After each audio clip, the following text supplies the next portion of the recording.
Kamusta? Before we start the show, gusto ko lang sabihin sa inyo na available na ang Hypergeek sa Patreon. No? Para sa mga mas gusto pang sumuporta sa show natin, you may head on to patreon.com/hypergeekwithkuyaballs. At gusto ko lang din i-shout out, sobrang isigaw, yung dalawang nag-subscribe sa atin agad right after nating i-announce na nasa Patreon na tayo. Maraming salamat kay Mike Rubio at kay Sans na naka-all out sa Hypergeek. Sana dumami pa kayo sa Patreon at tara, simulan na natin tong episode na to.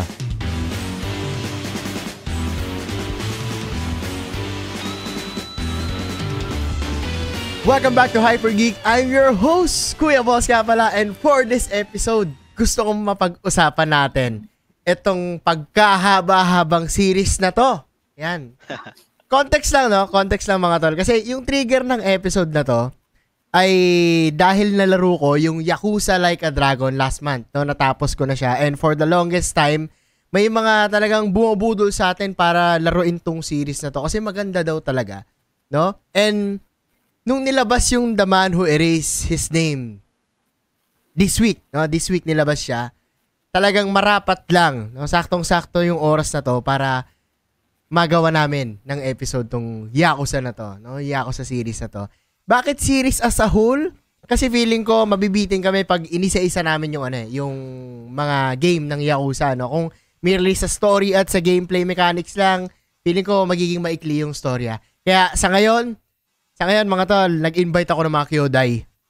Nag-invite ako ng mga tropa para mapag-usapan natin tong Yakuza. Itong pagkarami-raming Yakuza na to na kung sakaling wala akong time malaro yung iba or hindi ko nalaro yung iba, masasalo nila ako. No? Masasalo nila ako. Let's welcome our guests for this episode.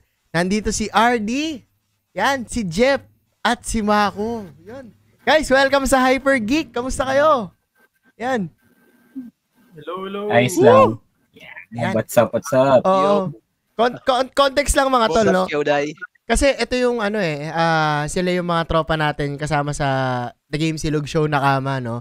Na talagang pag-usapang Yakuza, sobrang iingay. Sobrang hype ng mga Kyodai na to kapag usapang Yakuza, and talagang sila yung gusto kong yayain dito sa episode na to. Actually, kulang pa kayo eh. Di ba? May mga iba pang dapat kasama dito sa episode na to. Si J-Mart na sobrang ingay sa Zero City Group, at si Lance, at si MC, pare. Si MC na sayang lang nawalan siya ng internet ngayon, no? Pero, ayun guys, maraming salamat kasi tutulungan nyo akong pag-usapan natin tong napaka-angas na na to, na video game series na to.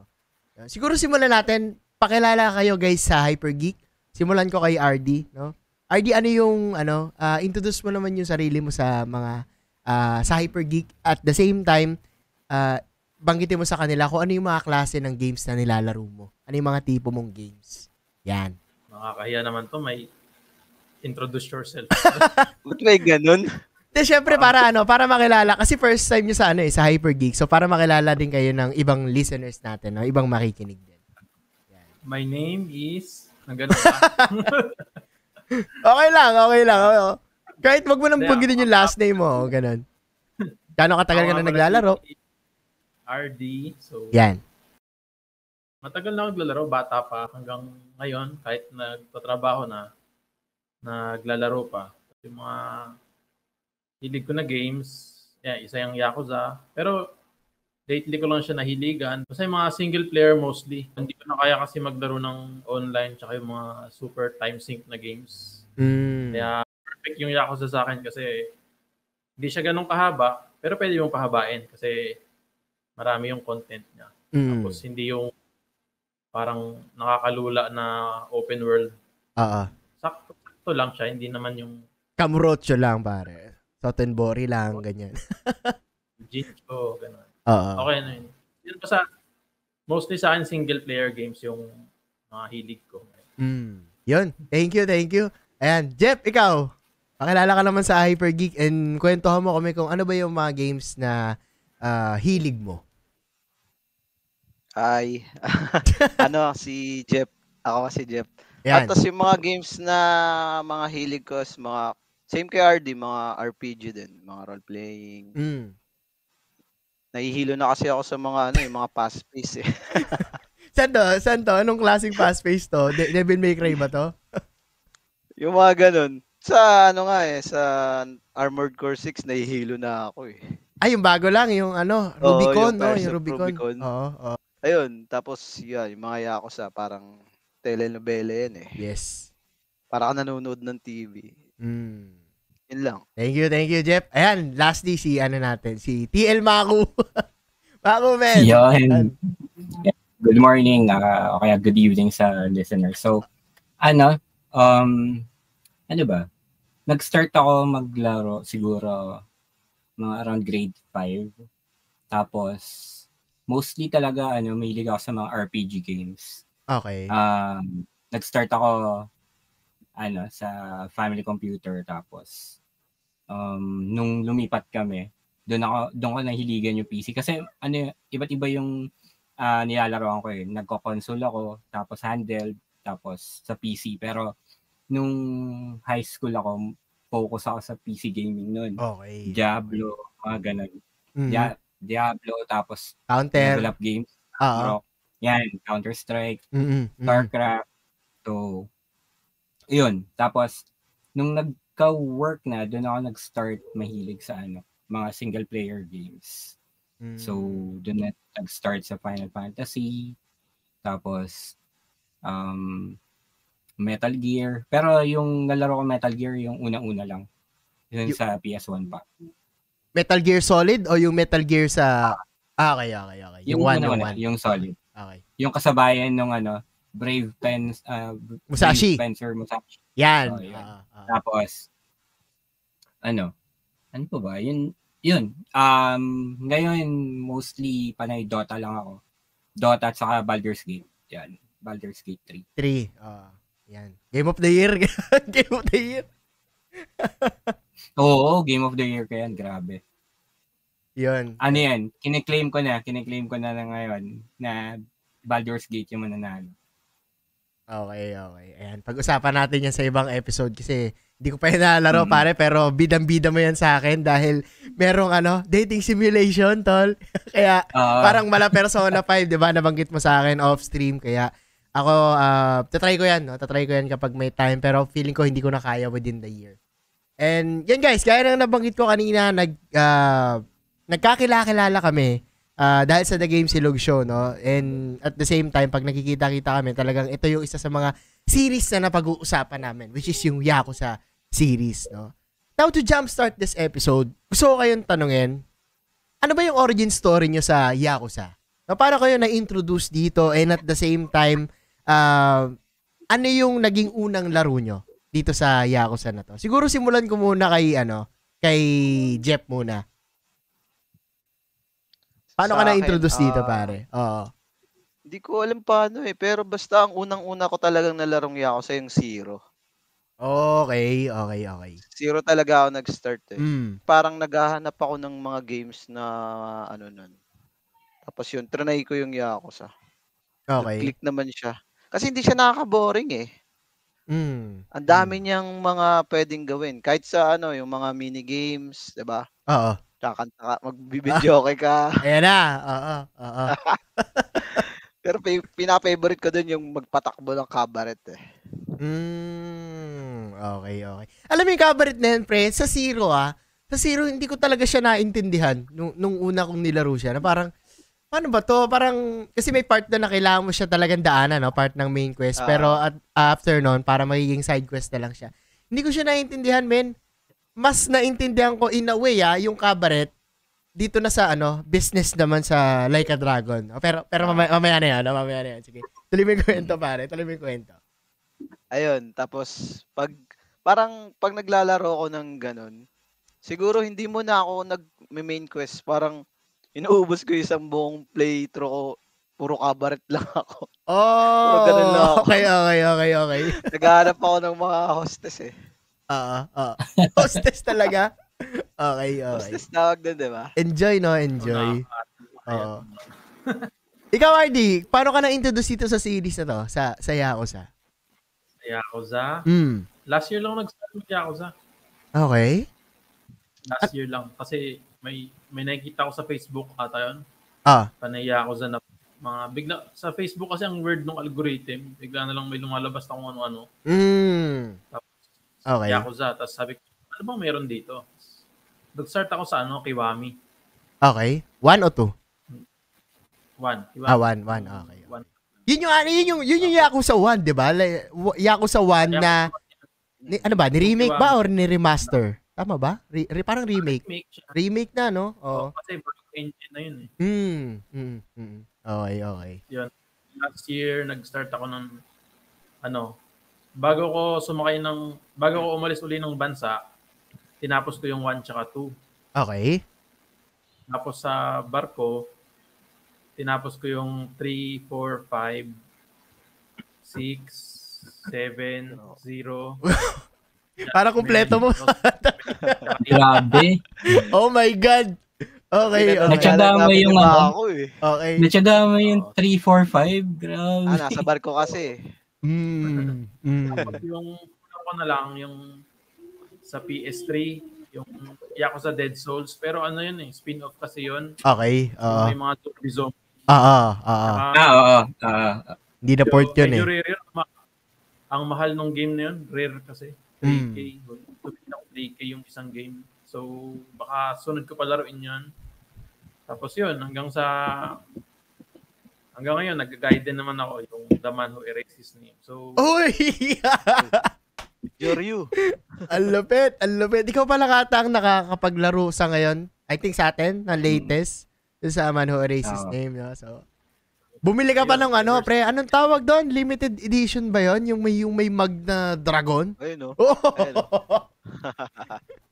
balik ako eh. Grabe naman. So, kompleto resume mo, pre. Except lang doon talaga sa spin-off ng PS3, no? Tama ba? Tama.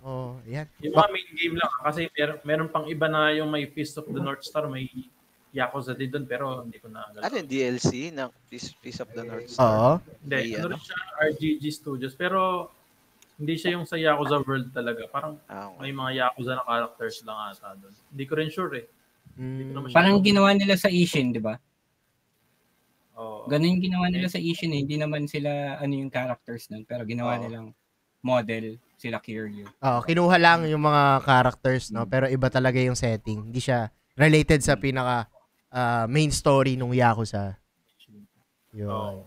Malayo siya, parang back of era. Kung hilig nyo yung anime na Gintama, parang set sa ganung era, yung may Shinigami. Okay. Gets. Yun. Ever since then, hilig ko na yung Yakuza hanggang ngayon. Yan. Okay. Maganda yan, pare, kasi masasalo mo kami sa lahat ng aspeto mamaya, no? Pag dinaanan natin yung mga games. Kasi nakompleto mo, no? Yan. Ikaw ako, paano ka na-introduce dito sa series na to, sa Yakuza? Sa office mate ko, anong taon ba yan? 2016 yata or 17? Okay. Kailan ba na-release yung Monster Hunter? 20... World, PS4. 2018? PS4? 2018. 18 yun. Yun. Sabi ng Spider-Man yan eh. Monster Hunter World. Yun. Yung na-release yun, niyayaya ako yung office mate ko maglaro. Kaya lang naglalaro siya ng Yakuza. Tapos pinahiram niya ako. Ang una kong nalaro is yung Kiwami. Okay. Tapos, nung nilaro ko yung Kiwami, hindi ko siya nagustuhan kasi parang may yung sa game, sa action sa combat, yung hindi ko nagustuhan. Tapos sabi niya wag mo muna laruin mo muna yung Zero para balikan mo yung yung Kiwami. So yun, yung Zero nilaro ko, mas nag-enjoy ako ng gusto. Okay. Tapos binalikan ko si Kiwami. Tapos biglang na-release si Kiwami 2. Nilaro ko siya, and then yung Yakuza 6. Yung in-skip ko yung 3, 4, and 5. Okay. Ginawa ko ni YouTube ko na lang siya kasi hindi ko talaga kayang balikan, no? Oo. Sobrang sobrang clunky ng controls, yung combat. Diyos ko. Yun yung remaster. Yung sa remaster yung niya. Yung Kiwami remake siya kaya modernized na yung controls niya. Sa 3, 4, 5, parang graphics lang yung Ganun, di ba, pag Oo. remaster graphics? Oo. Pero yung ano tawag dito, engine na ginamit yung luma pa din. Pinaganda lang yung Unreal graphics. Engine. Tapos yung Yakuza Like a Dragon sa PC ko na laro. Kasi may may nagbigay sa akin ng code. Naregaluhan ako ng code Uy. kaya sa PC ko na laro. Mm. Tapos meron akong disc ng Judgment. Okay. Saka Lost Judgment yan. Parehas kong nalaro pero hindi ko pa natatapos. Yung Lost Judgment kasi naging free siya ngayon sa PS Plus. Inumpisahan ko lang, gusto ko lang masilip. Kaya alam mo kung may spoil kasi ko ng mga events. Kaya ginawa ko, tinigil ko para mapatuloy ko. Sequel kasi yun, di ba? Sequel ng Judgment. Okay lang kahit umpisa mo sa Lost Judgment. Walang walang may spoil. Spoiler. Parang standalone Hindi story kasi naman yung Judgment tsaka Lost Judgment.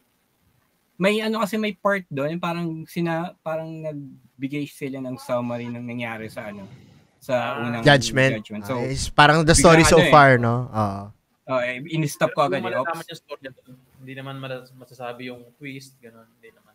Yung pinaka-twist. Yun. So, nag-umpisa ako sa Lost Judgment. Okay. Bago yung Judge Ice. So, ayun. So far, yun. Tapos, plano ko yung Gaiden, pero hindi pa this year. Kasi gusto ko muna talagang i-platinum yung Baldur's Gate. Okay. Tapos, pero, pagka hindi ko na platinum, tapos na-release na yung Like a Dragon 2, yung Yakuza 8. Unahin ko yun. Infinite Wealth.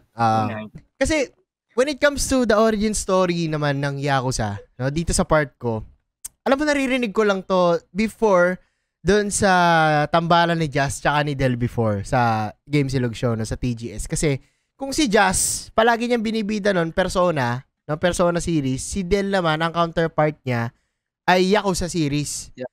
So, parang yung dalawang series na yun, nabibuild up sa akin nung nakikinig ako, before pa, no, nung during the pandemic pa yata yun, na parang lagi nilang nabibida. And parang doon nabuo yung curiosity ko dito sa series na to. And eventually, yun, yung same din ang mga kwento nyo, no? Nung nagsimulang malibre yung Yakuza sa PS Extra, nung nagkaroon ng PlayStation Extra, nung nag-upgrade yung PS Plus natin, doon ko siya nasubukan. Tas sobrang angas lang kasi nung Zero as an entry point, kahit na hindi siya yung pinaka nauna sa release date. Kasi palagay ko ito talaga yung, kumbaga sa Metal Gear Tol, ito yung Snake Eater, no, ng Yakuza series. Talagang sobrang ganda nung Zero. Oo, tama. Pero mas canonically may kasi, siya, diba, mas may siya impact. talaga yung una. Siya talaga yung una. Talagang Snake Eater, pare. Yung parang hindi siya yung unang na-release, siya yung una sa kwento. Tapos sobrang ganda. So, sobrang angas. Ang nalaro ko last year ay 0 tsaka 1. Tapos this year, nilaro ko yung 2. Nag-skip din ako ng 3, 4, 5, 6. Tapos lately yan, natapos ko yung Yakuza Like a Dragon. Ako ata sa ngayon sa roster natin, ako yung pinaka-konti yung nalaro. So, mas marami kayong makikwento sa akin when it comes to the storyline, no? And nabanggit nyo na rin kanina na parang marami rin kayong, tama ba, Jeff? Ano yung mga hindi mo nalaro? Kasi si RD kompleto. Ikaw, Jeff, ano yung backlog mo so far sa Yakuza? 4, 5. Tapos yung 6 hanggang unang lang ako chapter. Okay. Baka may spoil kita sa 6. Okay lang yan. Ako nga, totally, hindi pa nakapag-start sa 6 eh. Kasi after nung Like a Dragon, magsi-6 na ako bago ko puntahan yung Ano Mano. pala yung yung Yakuza na may baseball player? May nalaro akong ganun eh. Ano to? Yung maraming karakter? 4 ata yun or 5? 5. 5 ba yun? Okay. Hindi ko na rin tululoy. Ang clunky nung Okay. Yun. Tapos ikaw, Mako, yung backlog mo ay yung mga latter na. 3, 4, 5. 3, 4, 5. Tapos yung Ishin ba? Tama? Ishin, hindi ko nalaro. Pero, wala akong balak laruin yung Ishin. Hindi ko siya feel. Okay. Parang mas trip ko tong yung Gaiden at saka tong Yakuza 8. Okay. So nalatag na natin yung resume ng bawat isa No? This time, let's go all out. Ito na guys, yung may mga spoiler na part sa podcast episode na to. So, you have been warned. Kailangan na natin pag-usapan ito kasi nabanggit na kanina yung Yakuza 0, no? So, gusto ko simulan dito muna. Bilang first game and first impression ko dun sa Yakuza 0. Sobrang ano niya, pre. Not to relate it with GTA, pero sobrang nag-enjoy ako dito sa Zero kasi kung ano yung kinabigat ng main quest niya, no, yung bigat ng storyline ng main quest, yun yung kinababaw ng mga side story niya na nakakatawa, no, na nakaka-entertain, na may part pa nga nun, tol, na gusto ko i-platinum yung Yakuza 0, gusto kong ubusin yung side quest. Kasi siya parang, di ba, dadaan ka dito, biglang may magti-trigger na cutscene. Hindi siya yung parang kakausapin mo, di ba? Tapos, tsaka lang magti-trigger. Hindi siya ganun Biglang may babangga sa'yo, cutscene na. Tapos, meron pa doon, natatandaan ko, yung naghahanap ng tatay, tapos yung pala sugar daddy yung hinahanap. Sobrang nakakatawa siya kasi yung pakiramdam ko while playing that game, na habang hindi pa ako nagme-main quest, kasi pag main quest, pre, saya ako sa 0, sobrang dark, ganun yung nararamdaman ko while playing the main quest. Tapos sobrang kabaliktaran pag nagsa-side quest na ako. Kaya, ang galing lang ng balance nung Yakuza 0 for me. Hindi pa tayo nag-uusap dun sa kung ano yung story, kung ano yung playable character ng dalawa, kung ano yung gameplay nila. Wala pa dun. Dun pa lang sa kung ano mismo yung hinahain nila. Meron din yung pinakaunang side quest na naaalala ko, yung parang pupunta ka sa isang photoshoot, tapos director ka kasi yung director nila hindi dumating. Di ba? Oo. Tapos kailangan mo matuto ng mga photoshoot jargons. Di ba? Yun. Parang okay to matututo ka din ng ganyan. Although hindi ko na lang maalala ngayon yung mga jargons na yun. Pero ang galing lang kasi aside sa bentahe ng Yakuza na may mga makukulit na side quest, hindi mo rin maiwasang ma-engage na nandoon ka sa Japan. Nandoon ka sa Kamurocho, nandoon ka sa Sotenbori. So, sobrang na-enjoy ko siya. Ikaw, Mako, ano yung naalala mo dun sa first impression mo dun sa sa unang laro mo ng Yakuza?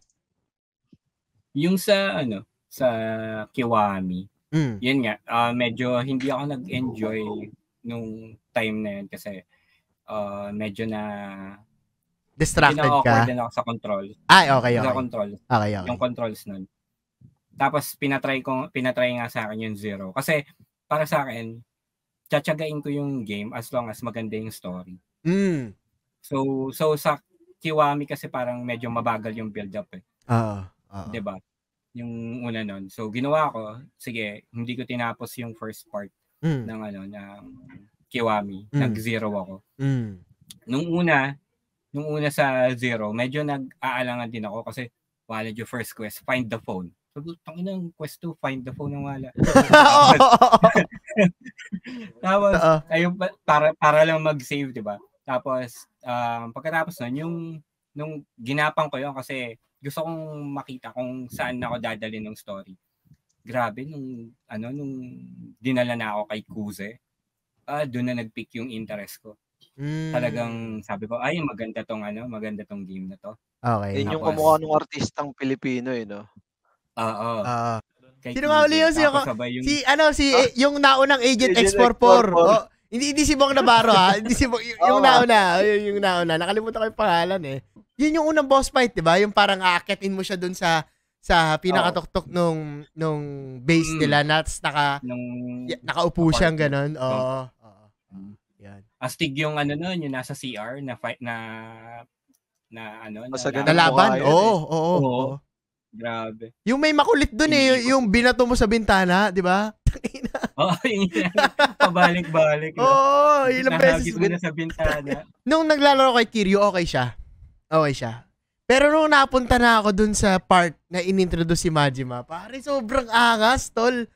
Hindi ko alam, kasi parang for the longest time, may mga ganitong sobrang angas na side character. Sobrang angas na sidekick ng bida natin. Isipin mo yun, pre, mag-i-introduce siya na siya yung manager ng cabaret. Tama ba? Yung cabaret doon? Yung Grand Cabaret. Nung time na yun, sobrang siya sa akin. Angas nung dating sa akin nung character. More than Kiryu talaga. And doon nagsimula na parang naging bias ko si Majima sa Yakuza 0. Ikaw, Jeff? First time mo lang ba makita si Majima nun? Oo. Hindi mo pa siya nakita sa ibang okay. Oo. Sa Kiwami mo siya malaro. Yun. Ako, sa Kiwami ko siya unang nakita eh. Yun. Actually, Medyo may beef ako doon, pare. Mamaya, pag-usapan natin. Iba yung, Sige. yun talaga yung tunay na Majima. Yung sa ano na. Oo. Yakuza Okay, 0 kasi parang, yung Yakuza 0 kasi parang the making ni Kiryu tsaka ni Majima eh. Bago sila maging... parang pinapakilala pa lang si Majima dun no? Totoo. Kung gaano siya ka-badass. Tapos nung nagkiwami, putik, naging naging baliw. Naging laughing stock, tol. Yun yung issue ko, parang kung ano yung kinaseryoso niya na sad boy, na lover boy sa 0. Nawala lahat yun dun sa Kiwami na parang, ano nangyari? Rooting towards Majima pa naman ako. Kaya parang dun ako medyo nasayangal. Although gets na talagang nauna namang i-release talaga yung Kiwami kesa sa 0. So, hindi ko alam kung ano yung naging ano dun. May something lang ako dyan sa Yakuza 0. Kasi kaya pag ako lang, recommend ko lang, huwag ka mag-umpisa sa 0. Pinakamagandang laro yung 0 after ng 4. Kasi hindi mo magigets yung situation ni Majima ba't siya ganun kung hindi mo nalaro yung 4. Okay. Napanood nyo naman ako yung 4, di ba? Pinanood mo sa YouTube. Alam mo yung tinutukoy ko. Oo.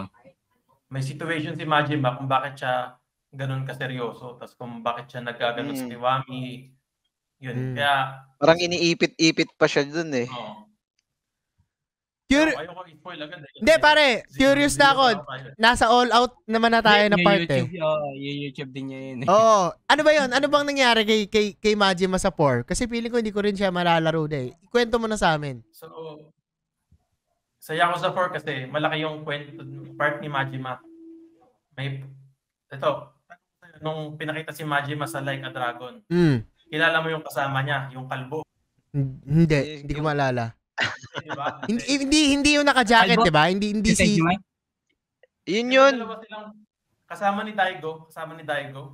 Yung Si yung bago ka makapunta kay Daigo, kakalabanin mo 'di ba si Majima tsaka si Si Majima tsaka si Taiga. Si Seijima. Si Saijima. yun, si Saijima. Brother. Yun. Doon ko lang siya na meet. Doon ko lang siya na meet. Main character yun. Character yun na pag hindi mo nilaro yung 3, 4, 5, tapos hindi mo sila kilala. Okay. Hindi mo alam yung weight ng character na yun. Tapos, si Taiga, tsaka si Majima, parang sila yung mag-kyodai. Okay. Tapos yung Yakuza 4, yun yung kwento nila.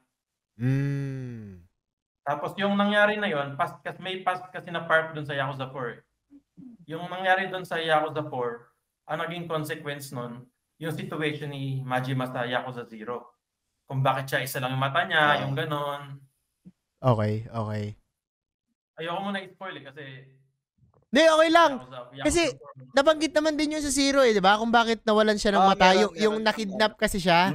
Di ba, nakidnap siya. Kumakain sila ng Oo, nahapyawan siya dun sa 0. Oo. Pero ano yun? Buod pa lang. Kasi yung 4 parang summarize pa lang yun. Basta, medyo mahaba kasi yung story nun. Ang nangyari, Saijima. Basta ang nangyari kasi nakulong yun, marami siyang pinatay. Tawag nga sa 100. 100. Parang ganun. Oo. Itawag sa akin. Parang basta may krimen na nangyari kasi si Taiga yung nakulong. Tapos sinisi ni Majima yung sarili niya. Tapos parang kinalaban niya yung boss niya, si Shimano. Tapos parang naging yung parusa niya, kulungan niya yung Sotenbori. So parang medyo, kaya pansin mo, parang medyo emo siya sa Yakuza 0, di ba? Sa 0.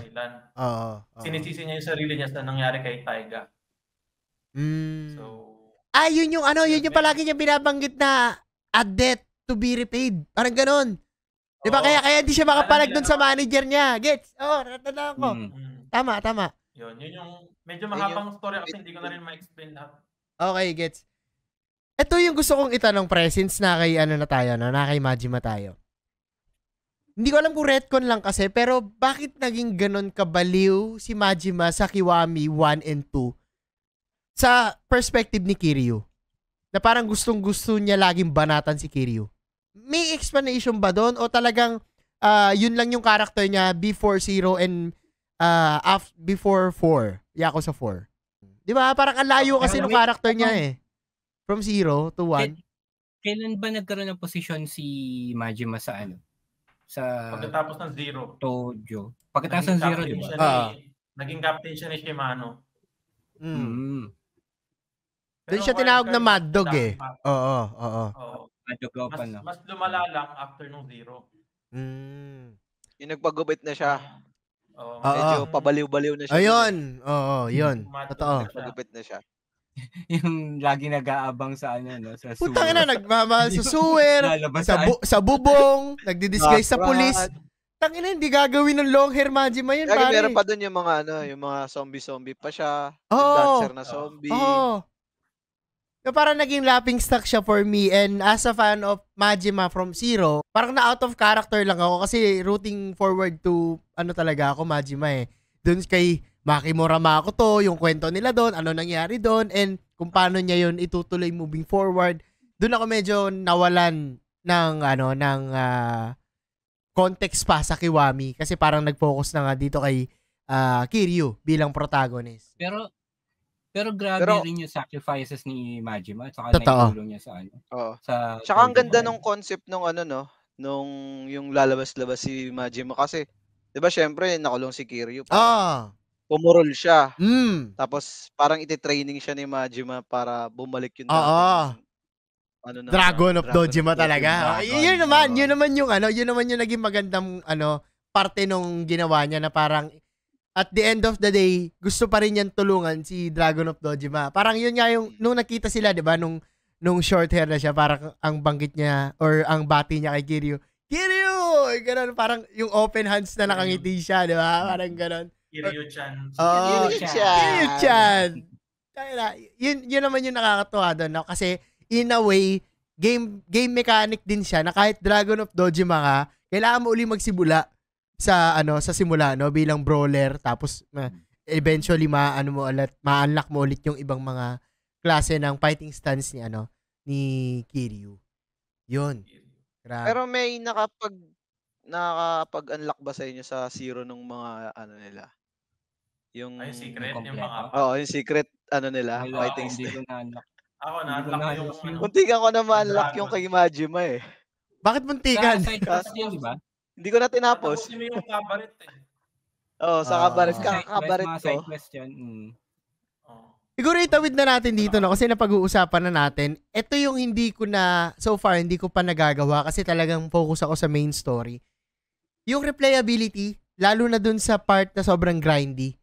Ano yung mga part na yun na ginawa nyo at talagang sobrang na-enjoy nyo dito? Kasi ako, alam ko hindi ko, sa sarili ko, kahit na-enjoy ko yung Yakuza Like a Dragon, tsaka gusto ko siyang laruin talaga, si Ichiban.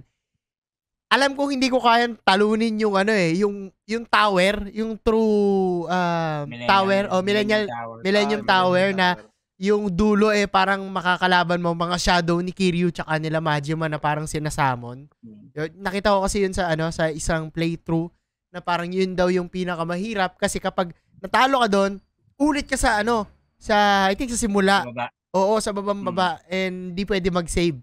So, hindi ko kaya yung ganong klaseng commitment doon sa game tapos uulit-ulitin ko siya. Medyo I'll be honest, medyo paulit-ulit na siya sa akin. So, saang game kayo napakagat sa Yakuza doon sa part na yan? Kasi all throughout the series, marami talaga eh. Sa Like a Dragon, ang ginawa ko, lang talaga XP farm. Kasi may nilabas sa YouTube naman kung saan makakapag-farm ng XP. Okay. Na mabilis. Okay. Gamit si Gujin Han. So yung nakalimutan ko yung pangalan nung mob na yon. Pero sa sa underground, sa sewers. Okay. Pagka nilabas yon tapos si Gujin Han may skill na parang yung sa baril niya. Matik patay yun eh. Kasi kapag hindi mo siya napatay sa first turn, aalis yun. So mababa na yung XP na makukuha mo. Pero pagka napatay mo yon, ang laki nung bigay na XP. So, dun nakapag-max level ako, dun nakapag-19, saka nakapag-farm. Kaya yung Millennium Tower, nung inakyat ko siya hanggang taas, hanggang 100, madali lang. Kasi mataas na yung level. Tapos max na din yung weapon upgrades. Ilang oras mo ginawa yon pare? Yung say spam na yon na para mag-level up ka? Kay Gujinhan? Saglit lang yun. Saglit lang? Yun. Siguro 2 to 3 days. Ganun. Ilang tagal din Hindi ko lang pare. sure. Matagal din yun. Hindi kasi, Okay. pagka natapos mo yung main story, around around 60 to 70 eh. Ay, 60 to 70 ba? Or 75? Basta something ganun. Nasa So, 50 ako natapos sa main story. 50. Ako mga nasa 65 ata, mga ganun. Ako 40. So, pag Kasi natapos mo yun, konti gala-gala na yung grind mo eh. Diba? Oo. Okay. Tumoy na tayo sa Like a Dragon. Sobrang ganda kasi. Nung napunta ka dun sa dun sa pinakataas nung, ang tawag dito, nung tower, hindi ka nahirapan dun sa last boss? Mahirap.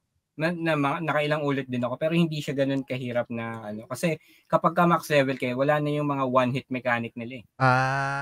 Gusto ko pag-usapan to, nung tumawid ng turn base mula sa action base yung Yakuza, anong naramdaman nyo doon? Papunta sa Like a Dragon. Maganda sa akin, nagustuhan ko siya. Kasi, yung, tawag dito, yung parang fresh na battle ng, yung battle ng original Yakuza kasi. More on, para sa akin, button smash. Oo, button smash.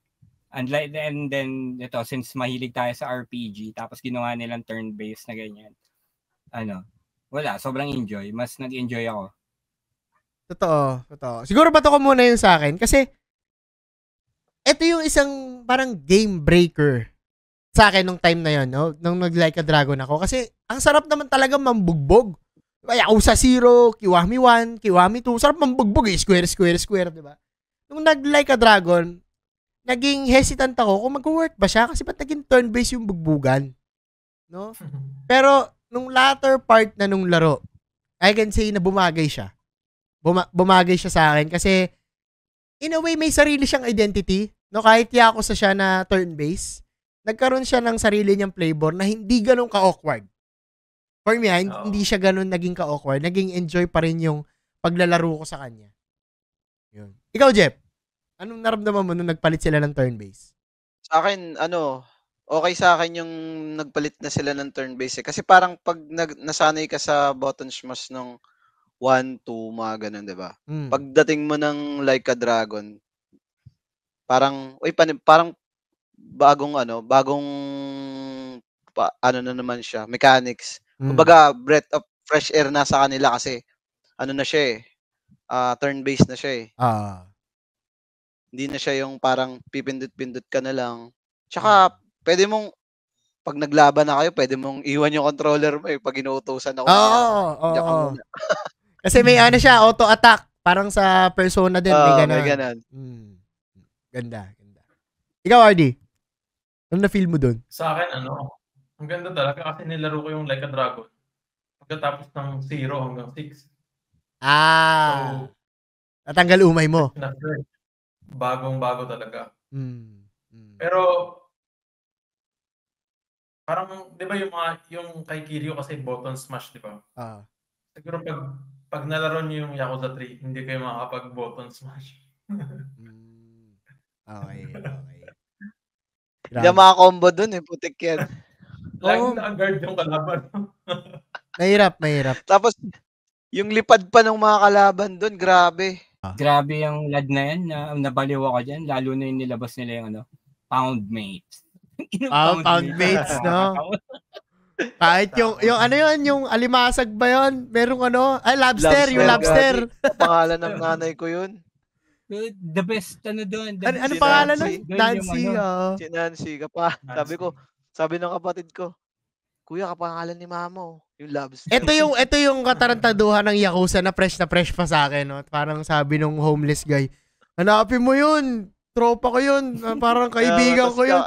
Tapos, nung inabot mo na sa kanya, puta, kakainin lang, gago. Katarantaduhan, di ba? Kaya isa sa mga... Wala pa yun doon sa side quest nung nung lalaki, naghahanap siya ng gatas. Ayun pala, Ay, yung ano? magpapadede dun sa mga yakuza Ah, nakadayo. oo. Gago, yung pa. Hindi, meron pa ako isang naalala pare, yung lalaking hindi nakakaramdam na ng ng pain. Gagi yun. Sa Yakuza Like a Dragon to. Oh, yung masokista na parang alam mo kung ano yung makakaano sa kanya, yung makakasakit sa kanya. Puta, verbal words ng nanay niya. Tangina mo, wala ka nagagawa sa buhay mo. Ang ano nun yung babae naman na mahilig sa Hostess ata siya, parang Hostess, best hostess siya sa isang club. Na yun naman yung parang naging nila. Pleasure naman nila na yung nananakit siya. Oo, tapos so in a way equal sila naging balance. Ano to mga side quest ng Like a Dragon. Dun sa Like a Dragon, putik doon ko nakita yung mga weird na mga skill eh. Yung will na ano ba yun? Yung demon will ba yun? Yung anong job yun? Yung parang magiging gulong? Si Adachi? Oo. Hindi, alam mo, binili niyo ba yung expand, hindi naman expand, parang DLC pack na job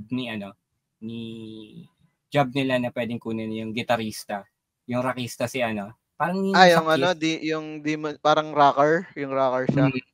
Rockers. Binili niya yan? Hindi ko na yun. Ano to, DLC o in-game na bibili? Oh, DLC. In-game siya na bibili. In-game? Hindi siya in-game. I mean, DLC talaga? DLC siya. Pack siya. Okay, parang hindi nga. Oo. Ang nagawa ko lang, I think dalawa lang yung nagawa kong class kay Ichiban. Yung hero, tsaka yung breaker. Yung nagda-dance break. Kasi na-miss ko si Majima eh.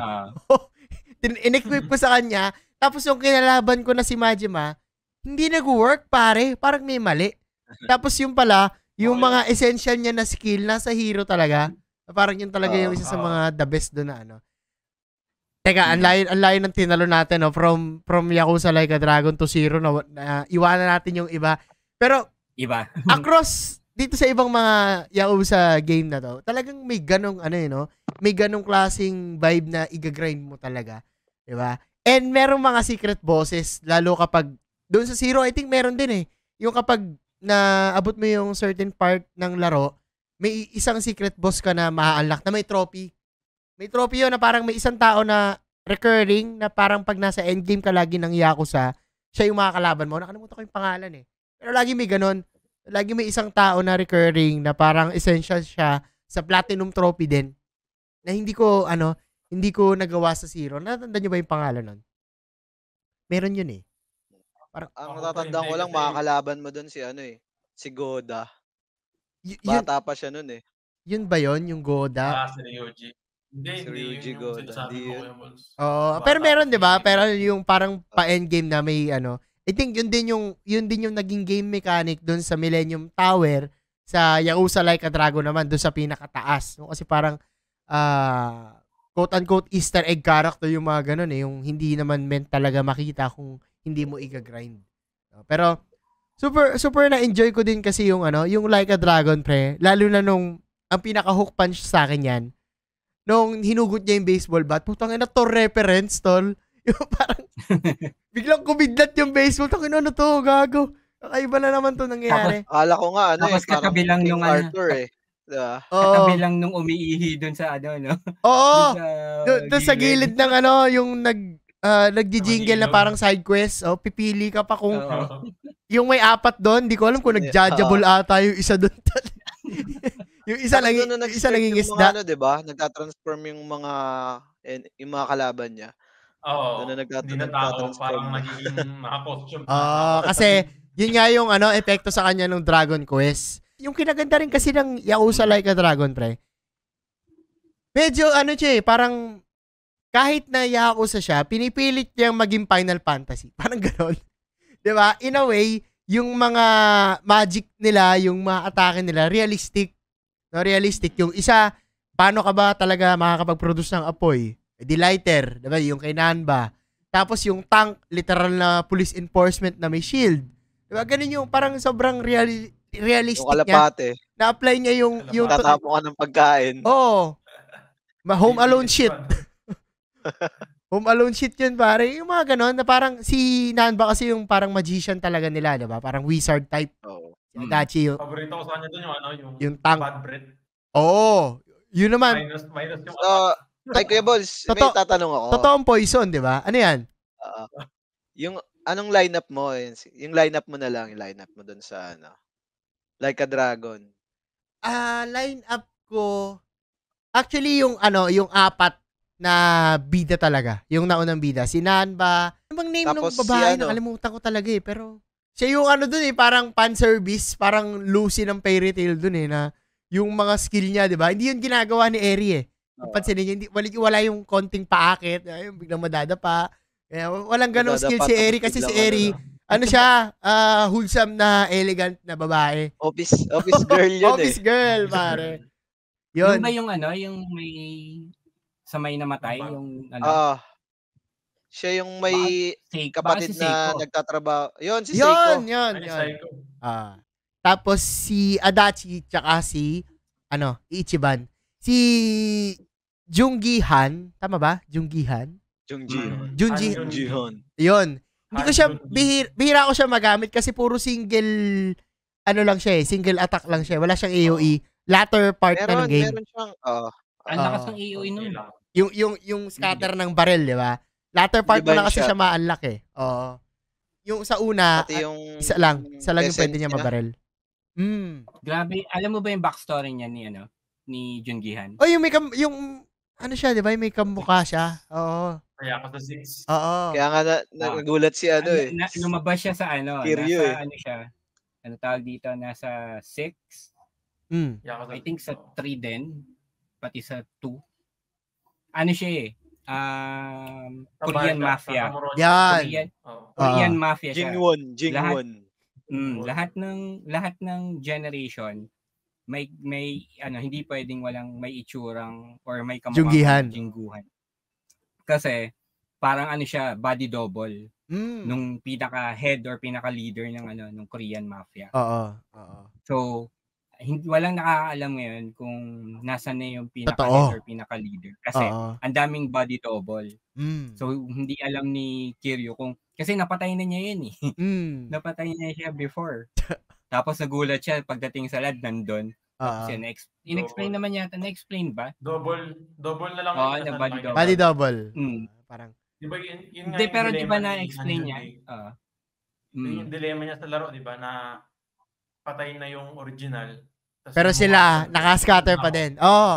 Yun yung side story din ni Junggi-han na parang may naghahabol din sa kanya na sabi niya, eto yung legacy ng master namin na parang kahit nawala na yung original, yung impluwensya niya na sa amin, no? Through the body doubles and through those people na naniniwala sa kanya.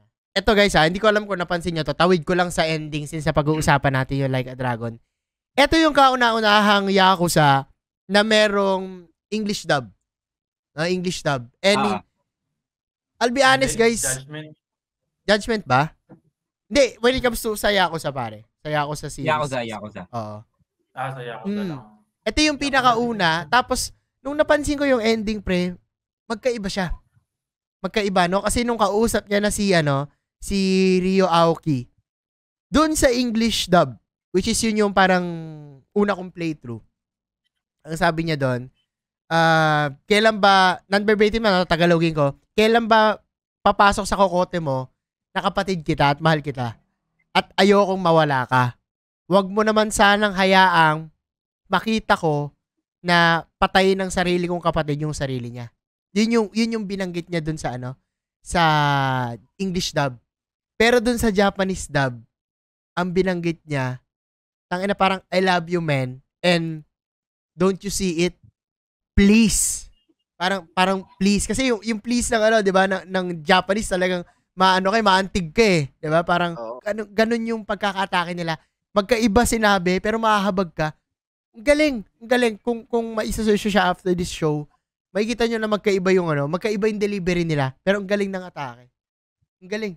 Sobrang natuwa ako dito. And kahit na for me, the best yung Yakuza 0 in totality. Iba yung naparamdam sa akin nitong kwento ng Like a Dragon ng Yakuza kasi yung huling words doon ni Ryo Aoki. Live, Ichi. Parang, tangina, Naruto shit, pre. Yung pakiramdam na yung mabuhay ka kahit nawala ako. Kasi alam ko, yung impression ko that time, kasi pag Yakuza, di ba? Papatay niya eh. Akala ko doon siya papunta, papatay niya. Pero dahil nga, merong hero vibe, si Ichiban, meron siyang JRPG vibe, na we are family, ganyan, na gusto niya i-save yung mga tao sa paligid niya. Hindi ganun yung nangyari.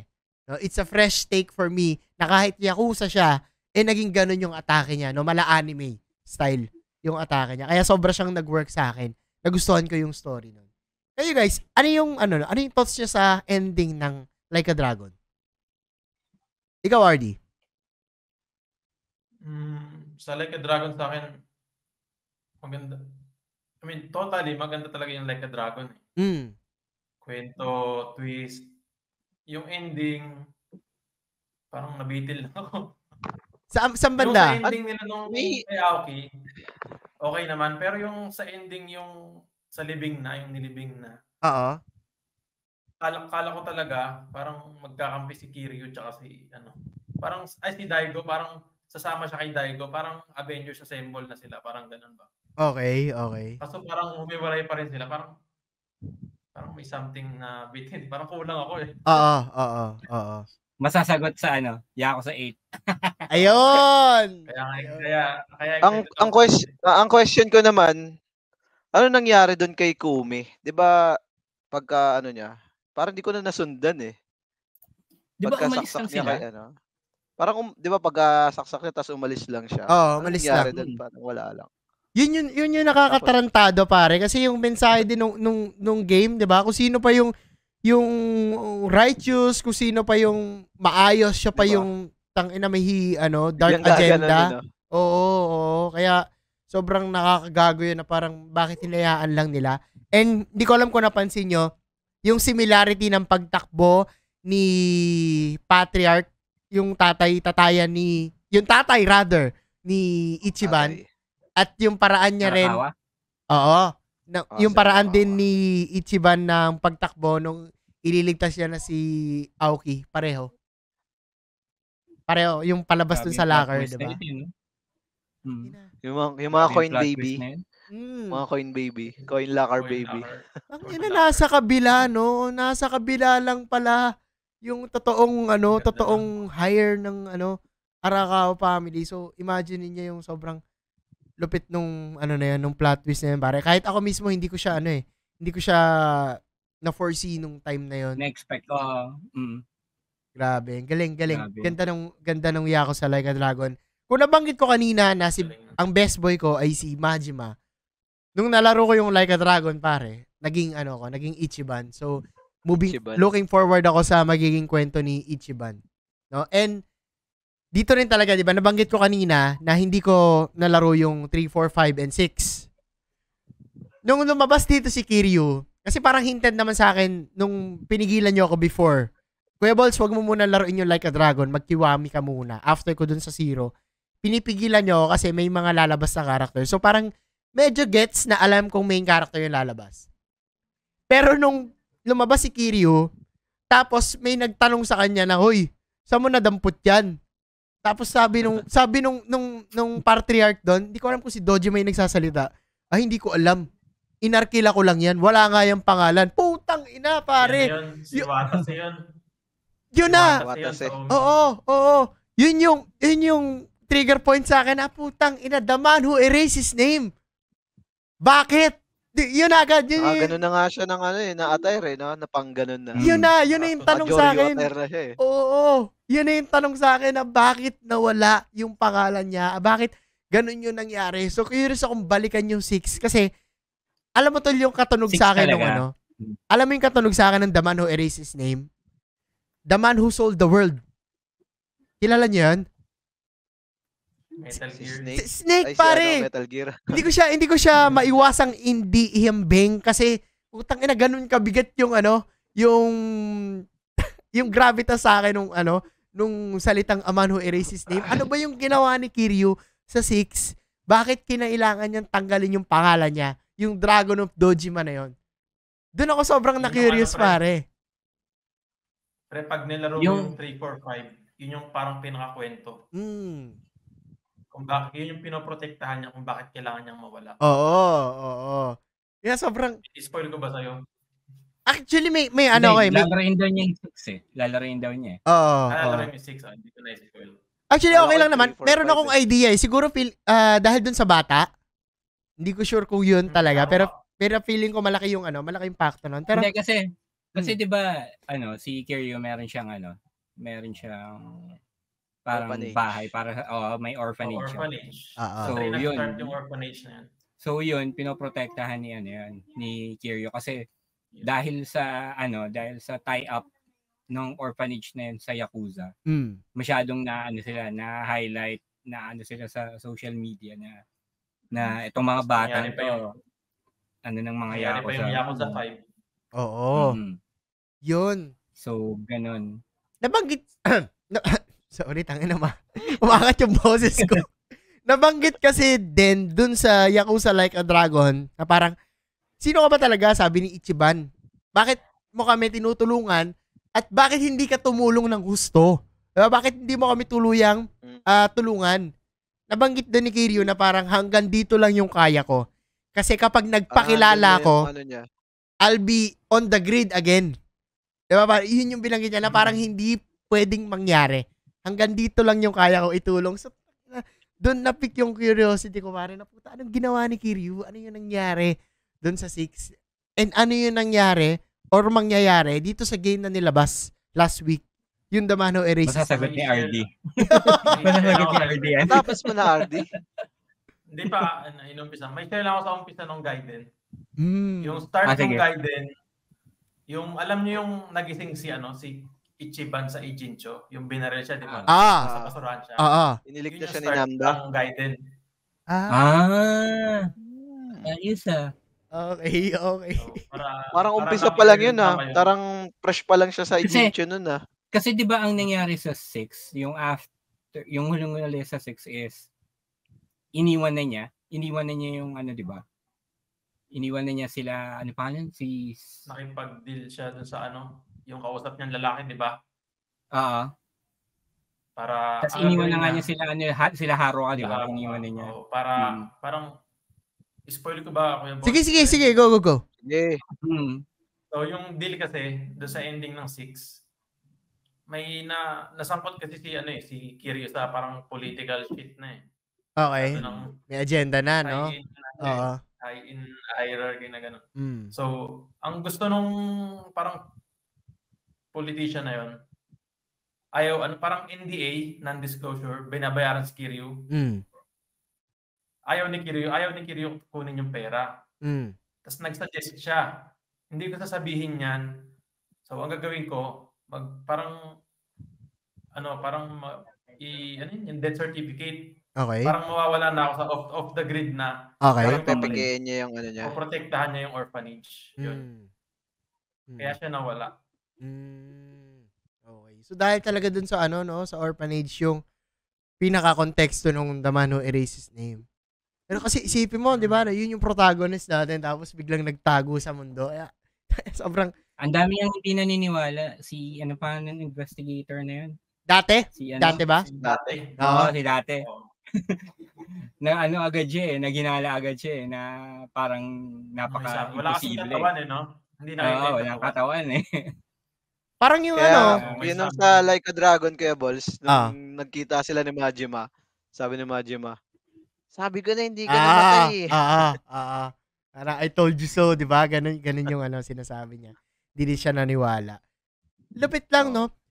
Doon sa part ng mga nalaro natin sa Yakuza, ano yung masasabi niyong mga best part ng game para sa inyo? And at the same time, ano yung mga nitpicks nyo, if meron?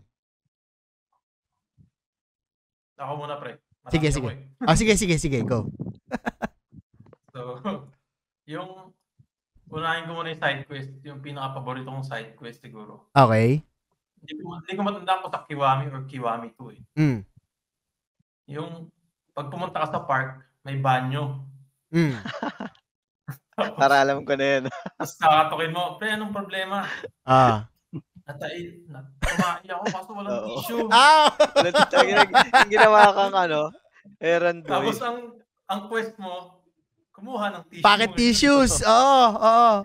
Tinatapon ko yung tissue na yun. Nagtatay yun Bumili pa ako sa yung parang mini stop doon. Popo.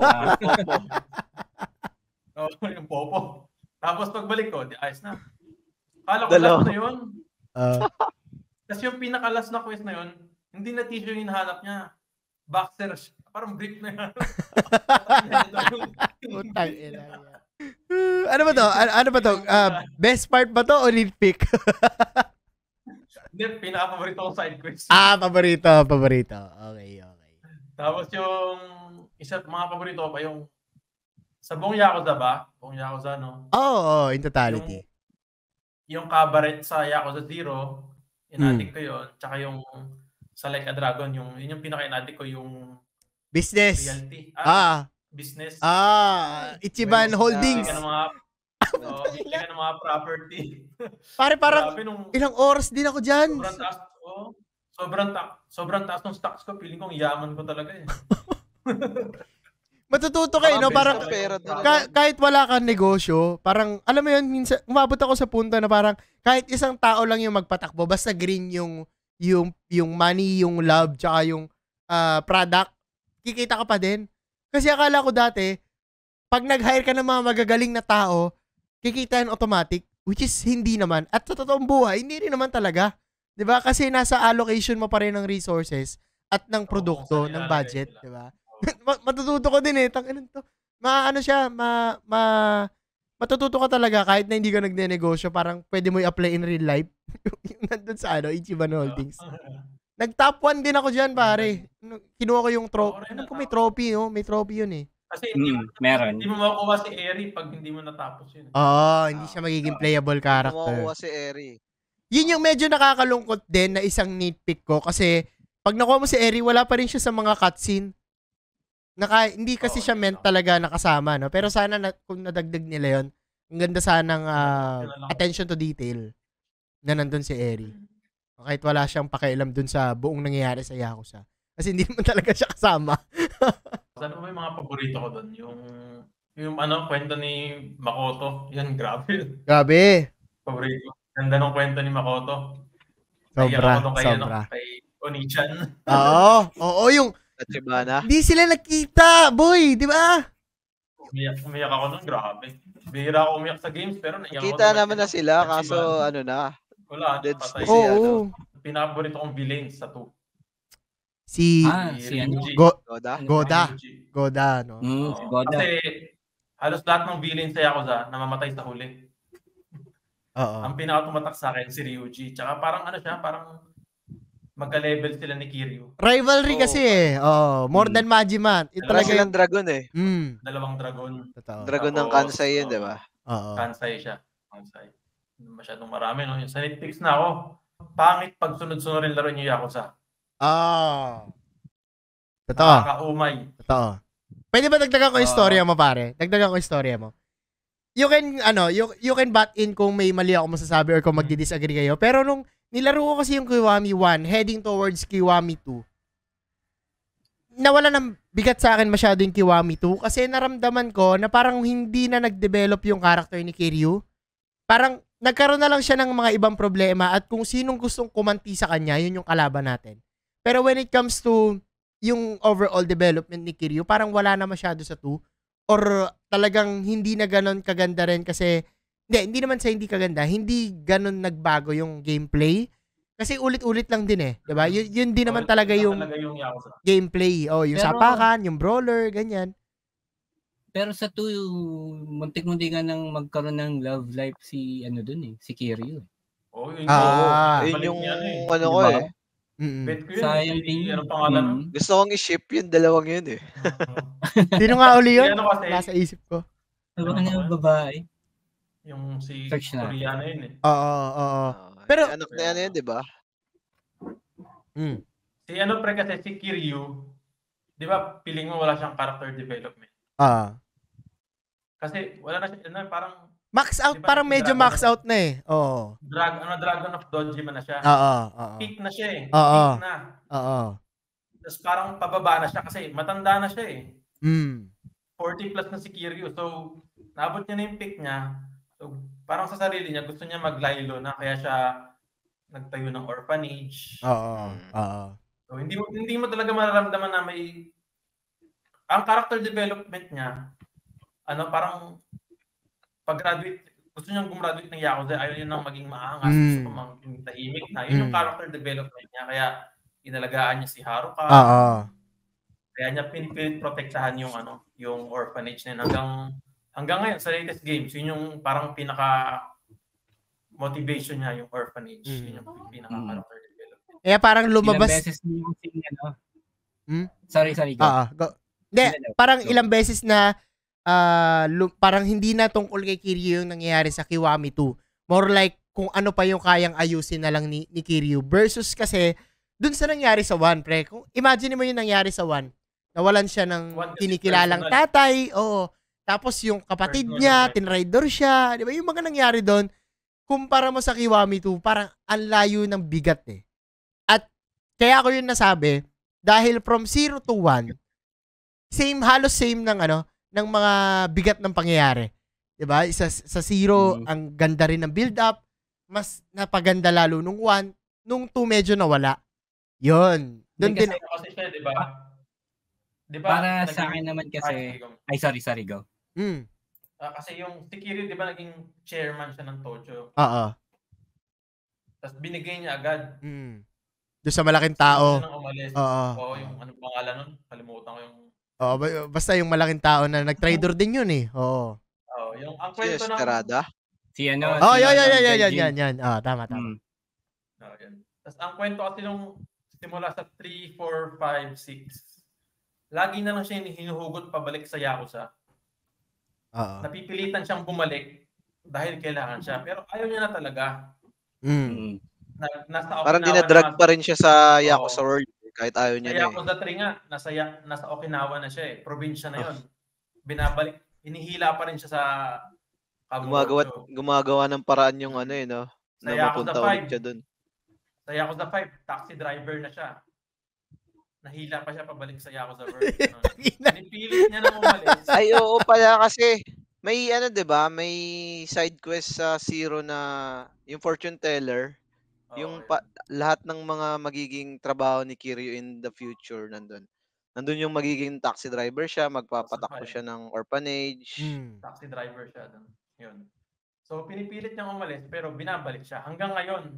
Hanggang sa 8 nahihila pa rin siya pabalik sa Yakuza World. Kaya yun ang interesting sa akin kay Kiryu. Kiryu pa rin. Kiryu pa rin yung main character sa akin sa Yakuza. Kasi si Kiryu kasi loyal siya sa sa Tojo clan. Na kasi 'di ba sino bang sa kanya, sino yung nag-recruit sa kanya, 'di ba? Kaya kahit anong problema magkaroon, tinutulungan niya talagang maayos yung Tojo clan. Yun yung sa Tojo clan. Sa Tojo. So doon sa lahat ng parts na yun, kahit ayaw na niya, kaya lang kailangan siya, tutulungan niya. Kaya nga 'di ba ginroom niya si ano pangalan yun? Anak ni Dojima? Si Daigo? Oo, si Daigo. Ginroom niya si Daigo, di ba? Nung sa 2, sobrang walang kwenta ni Daigo eh. Gets. Naalala ko na yung pangalan. Ay, hindi pala naalala. Nakita ko na. Okay. Si Kaoru. Yun! Si Kaoru yung chicks. Yun. Bago ko tanong to mamaya, ko muna, iikot ko muna yung tanong ko kanina na best part and nitpicks nyo. Tuloy natin kay Jeff. Ikaw, Jeff. Best part and yung gusto kong side quest siguro yung hindi ko alam kung yun eh. Kiwami or 0.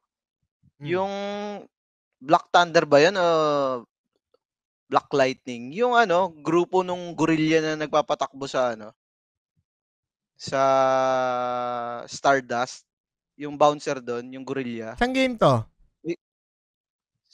To yata yun eh, alam ko eh. Kiwami sa to? Kiwami yata.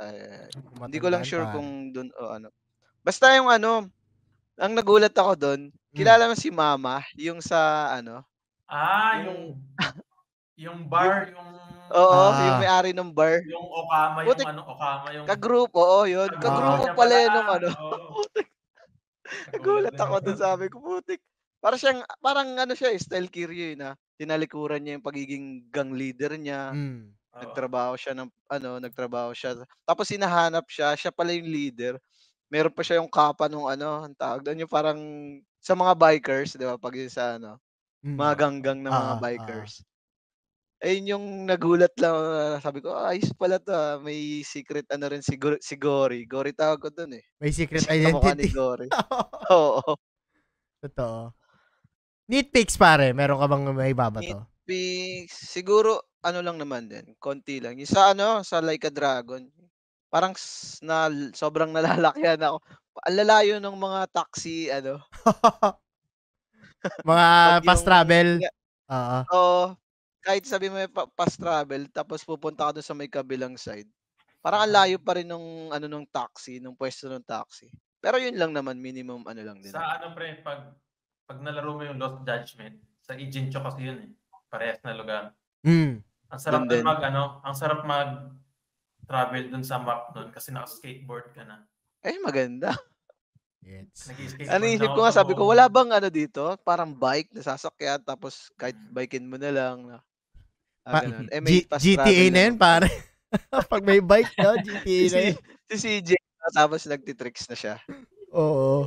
So, Oo. ayun lang. Sa Lost Judgment, naka-skateboard kaya mas mabilis yung feeling. Ay, yung mas matindi si Tony Hawk na yun, Oy, eh. okay, okay. Tapos may dagdag akong ano, minimal nitpick. Sige, ano yan? Minimal lang naman. 'Pag kinokontrol mo sa Ay, ang controller, gaganong-ganon. gumaganon-ganon din yung controller mo. Kasi sa Like a Dragon parang hindi na siya ano, Na-apply. ang effect niya na lang, oo, ang parang effect niya na lang is yung DC. magra-random na lang yung oo, Ah, yung character mo. mm. Parang yun lang yung gusto ko din sana 'pag yung habang 'di ba lasing ka tapos kinokontrol mo yung character mo, parang ano din, lasing din yung tao mo. Oo. Oo. Ikaw ba ako, pre? Ano yung mga mako-consider mo mga best part tsaka nitpick dito sa game? If meron. Ano, mga mini games para sa akin, yung sa Tamiya, tapos Oo, yung marami yan. karaoke, diba? Tapos yung nagsasayaw pa sila. Tapos ano ba? Tapos Hindi ako yung marunong game nun, within tangina. yung Di ko rin game kaya. within a game. Di ko rin kaya yun, yung arcade sayaw. games nila. Mga Yung mga Sega. arcade Sega, games. Sega. Yung Sega, yun.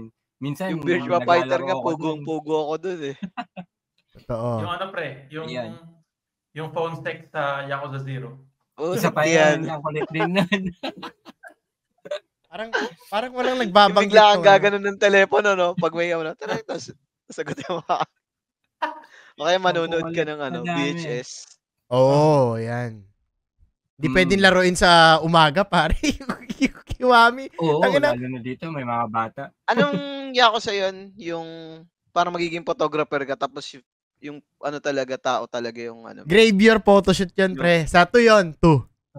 Ba yun? Ayan. Yun ang best part ng Kiwami 2. Kiwami 2, pare. Putik yan. Yung kada tapos mo, may ma-unlock ka na parang costume na. Ang ganda ng attention to detail nun, pare. Yung part na yun. Alam nung Sega kung ano yung market niya. Graveyard photoshoot. Kaya nga eh. Pero marunong ka ng ano, 'di ba nagsabi mo mga mini games yung ano mo. Marunong ka ng mahjong? Hindi. Yun. Mama ko Hindi rin marunong. Nakita niya na nilalaro ko yun. Binabatukan ako eh. Sabi, mali yung tira mo. Ha? Akala ko dahil nagsusugal ka. Yun yung kasi hindi ko matapos na ano, side story sa Kiwami, yung Mahjong. Yung Mahjong, wala, mahirap yun. Hindi Pero wala akong idea kung paano laruin yun. tinuruan ako ng mama ko pero para siyang parang pusoy dos. Parang Pares, 3 pairs, mga ganun-ganun. So, mahirap nga lang intindihin kasi yung sense character siya, di ba? Na hindi naman natin alam yung ibig sabihin. Pero, ano lang daw siya, 3 pairs, tapos 2 pairs, mga ganun, tapos straight. So, ganun. Parang pusoy daw. Gets. Ganun siya. Nitpicks, pare, meron ka ba? Sige. Pero, yung nitpick ko nung 0, nag-improve naman eventually pataas kasi naintindihan ko rin naman kasi kaya telepono yung save point kasi wala pang mobile phone nung nung time na yun eh. Pero di ba yung mga sumunod na part Meron doon yung sa phone na yung Totoo. cellphone na ganito kalaki. Oy, tapos So, side yun. quest din yun. Oo. Meron pa Oo. yung phone booth na May battery. yung phone booth na may bomba sa loob, di ba? Parang sasabog daw yan. Basket yan, ganyan. Yung phone booth na may nagsasabing, may kukunin kang baril dito sa ganito. Ang kukulit eh. Sobrang sobrang brilliant yung nakaisip nun. Tapos masasalubong mo si ano, no? Ako naisip eh. Ay, ano yan? Hindi nyo kasi nilaro yung 3, 4, 5, no? Hindi pa. Ako nalaro ko 3 lang. 3. Isa to yung pinakayokong remaster siya eh, kaya naintindihan ko. Pero isa to sa kung bakit ang hirap niya laruin. Diba sa mga Kiwami, pag mag-open ka ng map, ipipress mo yung touchpad.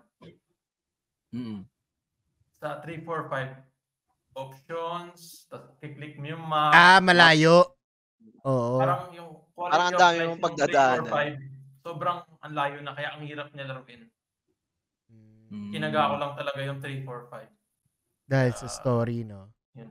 Oo. Parang walang nagbanggit ng side quest yung Shori Pipi. Yung pulto. Parang yun, putang ina yung related din sa natin, sa recent news natin, yung kay Senior Aguila. Putang inang yan. Naglaro ata ng Yakuza yung kaya nakakuha ng idea eh, no? Ang kulit doon. Sa Zero din yata yun, kung di ako nagkakamali. Kay Majima yun. Oo, napakaraming... Sa Zero yata talaga nag-start yung mga kalokohan nila eh, no? Na grabe. Oo. Yung mga out of this world na pwedeng maging totoo, lalo pag nasa Japan ka din talaga, no? Yung mga ganong klase. Kahit yung yung mamang napakalibog. Yung nakabrief lang. Mr. Libido. Oo. Umiikot-ikot pa eh. Ganun pa eh. Sobrang Diba? Naka-coat tapos gaganon maraming parang phone cards ng mga babaeng na parang araw-araw din siya dun sa DVD shop ng mga ng mga porno, di ba? Wala lang, sobrang Pero ganun daw talaga sa Japan eh. Yun nga, parang may immerse ka talaga eh. The good and the bad dun sa sa konting introduction nila sa culture ng Japan at kung ano yung ibang nangyayari doon. Diba? Kaya marami din sa sa Like a Dragon din, mapapansin nyo. Meron lang mga naging repetitive na part sa Kiwami doon sa side na parang pupuntahan mo to tapos may kakalabanin ka, ganyan. Parang naging paulit-ulit siya. Hindi gaya sa Zero na talagang iba-iba, hindi siya laging puro laban, hindi siya laging puro puntahan mo to tapos may makukuha kang ganito, ganyan. Variety siya, no, when it comes to dun sa Zero talaga. Ang isa lang siguro... May question ako pala. Ay, sorry, sige, tuloy mo muna. Hindi, sige. Ano yan? May question pala ako sa'yo. Yung, naramdaman mo dun sa part nung kay Nishiki at kay Kiryu? Ito ba yung sa kapatid niya? Sing sworn brother niya. Oo. Si Nishiki. Hindi ko siya hindi ako nagulat sa kanya, to be honest. Kasi parang hinted na may ganung klaseng mangyayari. Kasi simula pa lang nangyari na eh. Na parang, ang ganda lang kasi nung build-up nila sa Zero na parang brothers in arms, diba? Side by side, Kyodai. Pero, hinted siya sa akin kasi sa simula siya nangyari. Parang feeling ko dun mag-uugat yung pinaka-problem ng Kiwami 1. Kaya hindi siya parang naging ganun ka gulat sa akin nung time na yun.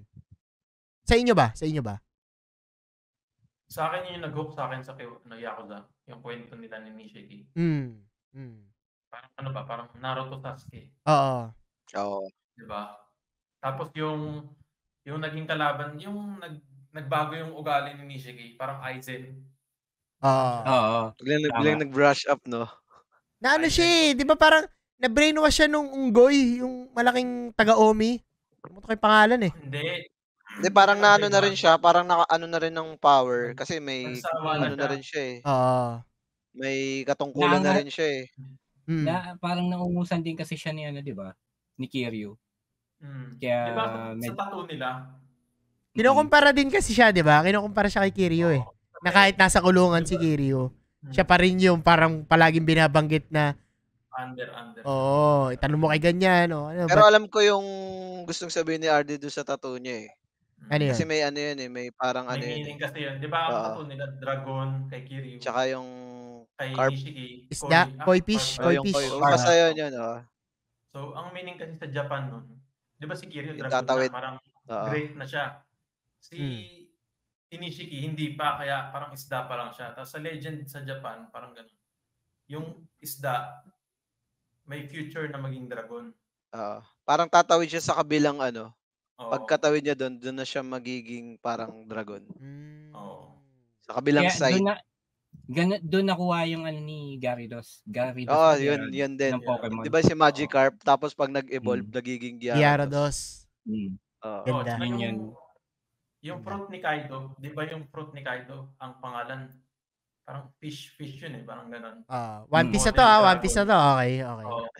Fish yung Nag-Pokemon fruit nga eh, kami. Model dragon, kaya yun yung parang pinaka-ano niya. May legend na gano'n. So, doon ako na-hook sa Yakuza talaga kay Nishiki tsaka kay Kiryu. Ganda. Sa Kiwami. Oo. Una kong nilaro kasi yung Kiwami, kaya nilaro ko yun. Doon nawala lahat sa kanya eh.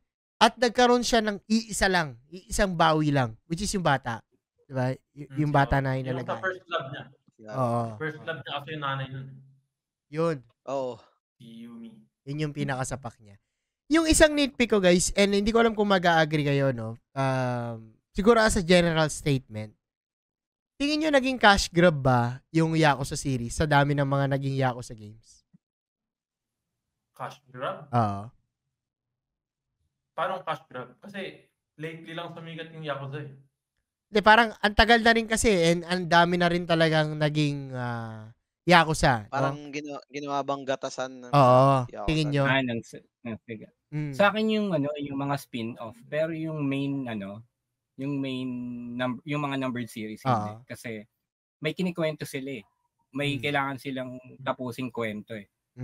So yun nga lang, kawawa si Kiryu, gusto na mag-retire eh.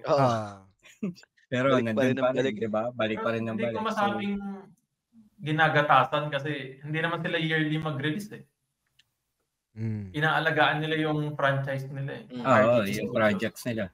Kahit yung spin-off, I mean, gusto kong i-suggest sa inyo lahat yun eh, yung spin-off. Maganda yung spin-off ng Yakuza, yung Judgment. Ay, Ishin yun. Ikaw, Jeff, anong thoughts mo doon?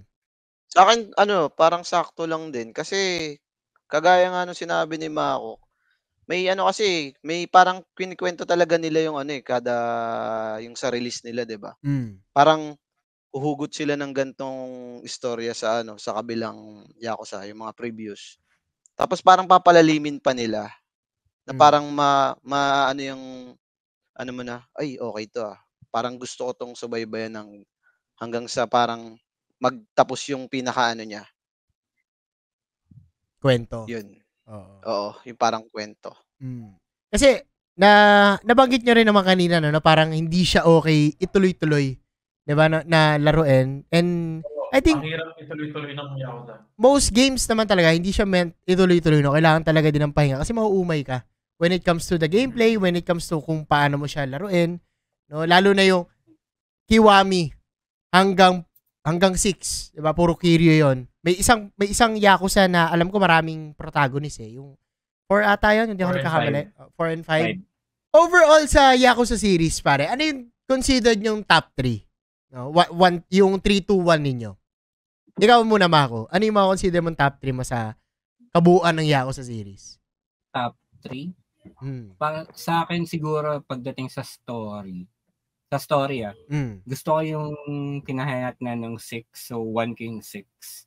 Okay. Tapos 0. And then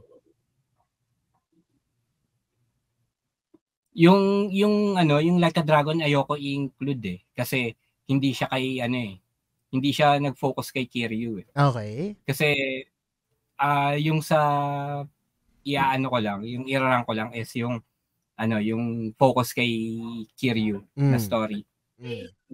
So para sa akin 6, Zero at saka yung Kiwami 2. 2, okay. Mm. Kaiba, no? Ikaw, Jeff? Top 3. Sa akin, magbe-base din ako dun sa kagaya kay Mako na si Kiryu lang yung na protagonist. Siguro sa akin 3 yung Kiwami, yung kay Okay. Nishiki na 1. Kiwami 1. Tapos yung 2 naman yung Kiwami 2. Okay. Yung istorya nila, gusto ko Goda, kasi yung kay istorya Goda. nila tsaka yung kila ang tawag doon? Makoto.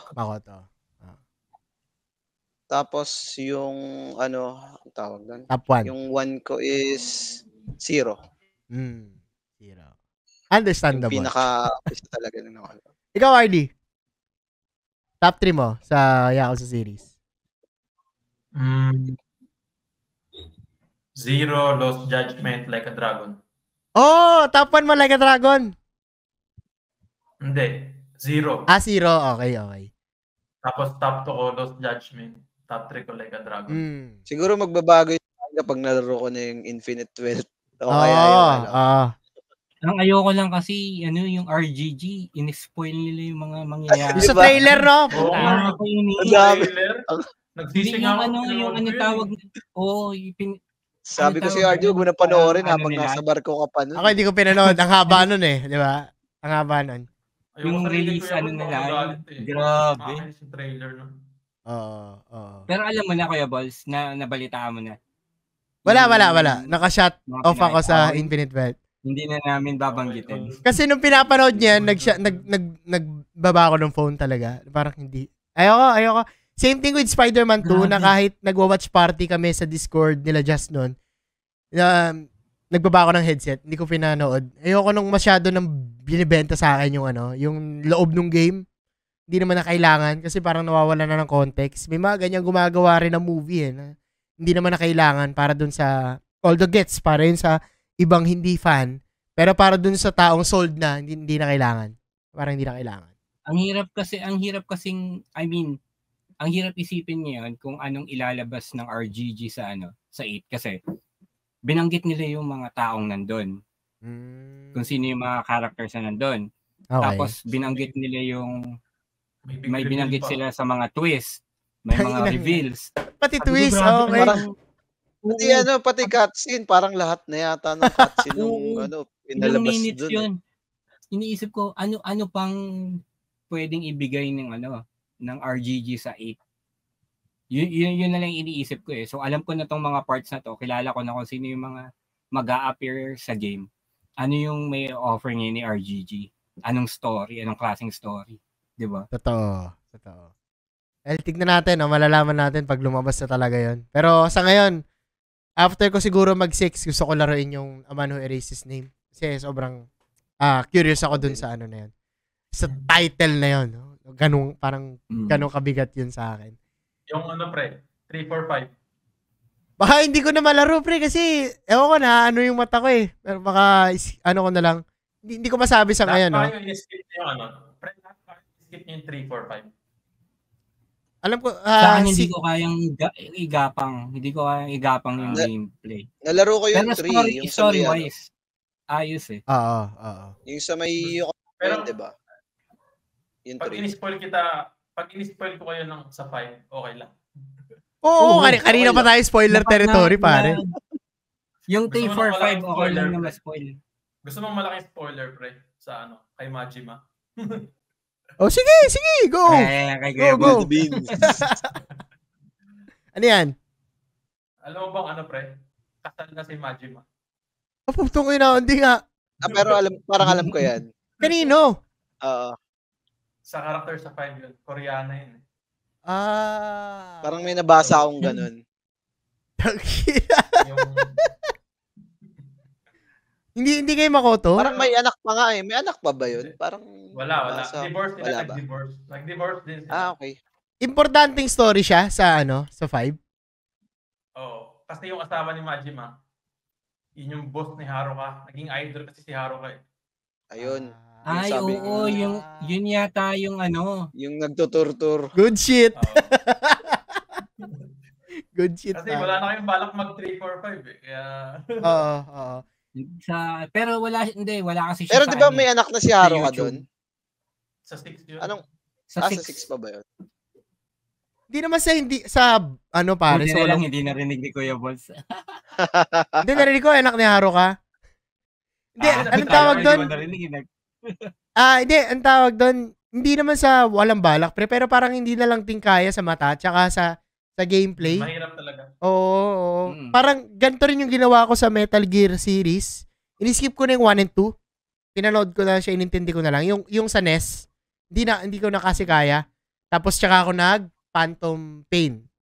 Ay, sorry. Phantom Pain, tas Metal Gear 1 and 2, tas Metal Gear Solid 1. Yun, binalikan ko yun sa PS1 before. Yun. So, yun yung naging ano ko dun sa Nung Metal unang Gear. kita ko kay Kaoru sa 3, putik, sabi ko, ba't ang pangit niya na? Hindi lang updated, pare. Sana magawan, Kiwami 3, 4, 5, di ba? Pwede naman nating mabalikan kung sakali. Hindi na binalik. Hindi na nila gagawan yun. Remaster na lang Focus na talaga sila sa Like a Dragon. Like a Dragon. Nagre-rebrand sila yung RGG. Oo nga, Like a Dragon na talaga. Di ba hindi na Yakuza? For Western. Tapos na daw kasi yung yung era ng mga tsaka ng Yakuza eh. Cancelable na daw sila ngayon, pare. Ilang yan. Yung top 3 siguro, kung magbabanggit ako ng top 3 ko, top 3 is Kiwami 1. Top 2 ko is Like a Dragon. Yakuza Like a Dragon. Ichiban kasi talaga. Lupit. Top 1 ko is Yakuza 0. Wala talaga. So far, hindi pa napantayan nyo ng Like a Dragon. And looking forward ako sa mga pwedeng mangyari, no? Dito sa Yakuza na to. And ang ganda rin kasi kahit papano, may mga nagre-recommend. Ito na naman tayo sa dun sa, ang haba kasi ko, boss, di ko alam kung matutuloy-tuloy ko, parang One Piece, diba? Parang same thing kapag nagre-recommend tayo sa iba. Pero as we go towards the finale of this episode, ano yung pwede nyong sabihin dun sa ibang tao na hindi pa natatry yung Yakuza? Paano nyo siya maire-recommend na laruin? And at the same time, ano yung mga ina-expect nyo pa na mangyari? Spoiler territory pa rin naman sa series, no? Simulan ko siguro kay RD. So, ano to? Ang recommended ko pag gusto mo lang mag-try ng Yakuza, parang skeptic ka pa. Kasi ang daming yung games, di ba? Kung gusto mo lang mag-try, Yakuza 0 kasi ang ganda ng 0, the best. Pero kung gusto mo mag-invest sa Yakuza na game, kung gusto mo siya pasukin as a whole franchise, umpisa ka sa 1. 1 talaga. Kasi doon nag-start talaga yung kwento ng Yakuza. Yun.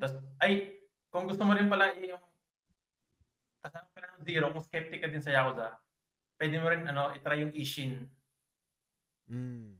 Kasi mga mukha lang yung hiniram doon eh.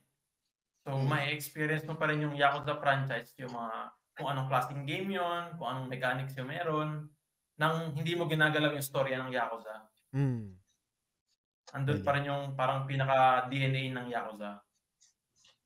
Yes. Pero pag gusto mo pasukin talaga lahat, yung 1, yun yung kasi may something sa 0 na hindi mo agets tulad ng sinabi ko. Yung situation ni Majima doon. Hindi mo siya magets masyado pag hindi mo tapos yung 4. Ganon. Or 0. Ayun lang. Oo. Tapos yung expectation ko naman, wala akong expectation sa sa RGG. Gusto kong magulat na lang ako.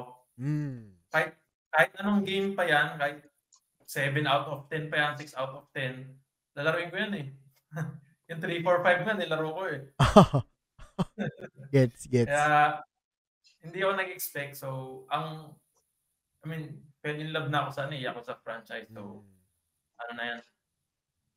Autobuy na. Autobuy? Sa RGG, no? Pakita mo uli yung mag mo, pre. Pakita mo uli yung mag mo. Support the franchise. Yun! RGG. Ganda. Ikaw, Jeff, ano yung mga ina-expect mo at ano yung pwede mong masabi sa mga gustong matry yung laro pero hindi pa nila nasusubukan? Try nyo yung yung Yakuza series. Kasi marami kang pagpipilian dun eh. Tsaka hindi ka maboboring. kung mahilig ka sa mga telenovela shits, mga ganon. Meron yan dyan. Punong-puno yan. Tapos, kapag ano naman, kapag na burnout ka sa main quest or sa main story, maraming mini games na madali lang din madali ka lang din ma-hook kagaya ng mga yung Tamiya, Ah. 'di ba? Tapos yung mga Photoshoot. yung golf. Yan. Context. Yung photoshoot. Yung golf di ako marunong nun pero nag-enjoy ako doon. Yung baseball di rin talaga ako marunong nun. Yun. Okay. Sa naman, sa expectation ko, siguro wala din Parang gusto ko, kung anong ihain nila, siguro yun na lang din yung ko. Kasi RGG yan Malamang may pasabog palagi yan. Wag lang ibibigay sa spoiler nila lagi na isang buong na. Trailer lang talaga, no? Nakaka-bad trip. TC ako. Parang isang buong cutscene na nung 2 chapter yung trailer Oo. Gets. Grabe. TC talaga ako nung pinanood ko. Sabi ko sa'yo, huwag mo na panoorin Gets. Ikaw, Mako, ano yung pwede mong masabi sa ibang mga hindi pa nakakapaglaro? At ano yung ina-expect mo sa series moving forward? Ako, sa mga hindi pa nakakapaglaro, try nyo na, lalo na kung meron naman kayong PS Plus. Since free naman siya, so why not try one or yung Zero, yung Kiwami, and Kiwami 2.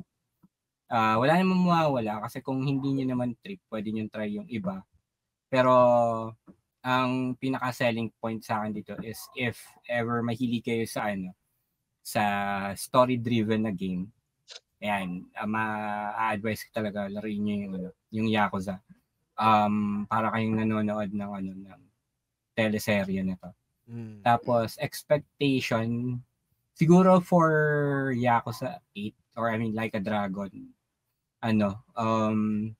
Feeling ko ito na yung end ng road para kay Kiryu. Kasi sobrang gamit na siya from 0 burnout to na sa kawawa naman to si Lolo 7. Kiryu. Saka matanda na siya. Kailangan niya talaga mag-retire. Hindi, pinasa niya na rin naman na kay Ichiban Feeling ko dito magiging officially na ipapasa niya yung torch kay Ichiban. Kasi based naman din sa feedback siguro, nalaman din ni RGG na maganda yung yung reception or pag-accept ng tao kay Ichiban. So more likely mag-iisip na sila ng panibagong story na magre-revolve kay Ichiban. Kaya lang yun nga since Yakuza siya. So paano ngayon ikikwento ni RGG yung storya na hindi na i-involve pa rin yung Yakuza or something, kung alam mo yun, medyo iniiwas na rin nila yata yung yung name at saka yung game sa mold ng Yakuza. So kahit sa story. So let's see. Tingnan natin kung ano yung may offer nila. Pero since RGG yan, malamang maraming magagandang kwento yan at saka maraming kalokohan pa rin. So ayun. Gets.